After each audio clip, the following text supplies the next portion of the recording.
So what you're gonna see here is one of the rounds of Blood and Steel from a couple of years ago, doing a review of my first 10v10 fight in a particular round where there's a lot of great movement, and kind of want to highlight that. So you can see we're lining up here. We have the Executioners on the left versus the Headsmen and a mix of Canadians that had come down to fight. And what I want you to watch is kind of how, when the Executioners cut through and move around the field, it impacts the whole layout of the fight, changes the dynamic, and really puts them at an advantage for the round. So everyone's lining up, getting ready for the second. I think it's the second round of the match, if I remember right. Again, Executioners on the left here.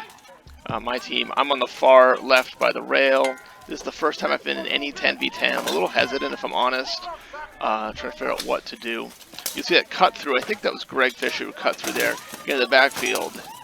And by doing that, it really changes the dynamic of there's no more line. We're now in their backfield. If you pause it here, you'll see that the fight's been broken down into two different sections of the field. You've got this group over here that's lumped up. You get this group over here.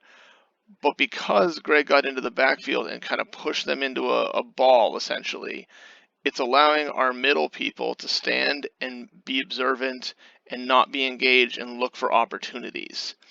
Everyone's tied up on the two ends. Again, I'm super tied up over here. But that big smash from the back of Greg kind of clumped this group together. They clumped over here. And again, that middle group is more free. You can see one of their fighters is there as well. But look at the head movement. Look how they're looking around the field. Let's keep watching a little more. Look, that's Mikey. He goes backfield as well. It's more opportunity. And the kind of way they're swirling, Brandon comes in, gets a check, bounces off.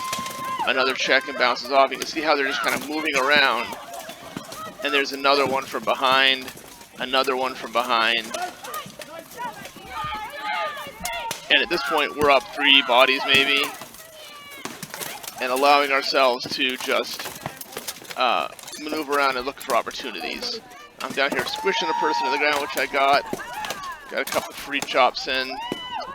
At this point, that guy drops his weapon and starts to run back. But as I look around the field, I realize that we're sitting at like 8 versus 2. And they eventually stop the fight due to numbers. Yeah, so real quick review, but I really wanted to highlight that if you can get your team to kind of divide their field up, get into their backfield, and get that swirling motion and that movement, it makes it very hard for the opponent to know where you're at. And I think we had 3 takedowns in that round that were just checks from behind. Might even have been 4. And even the ones that failed, if you noticed, Brandon at one point had come through a cross field and checked into the back of someone, did not, where he bounced off and got off and kept moving. And it's one of the areas that I'm trying to get better at, is I tend to get locked down into my fight. And if I cross-check someone or grapple them, I tend to stay there instead of using it as an opportunity to cause a little damage, move away, keep moving, and look for other opportunities. So hopefully that was a helpful review. Again, it was just one quick round, but I'm trying something new and doing these fight reviews. So let me know what you think. Like, subscribe, comment, all that wonderful stuff.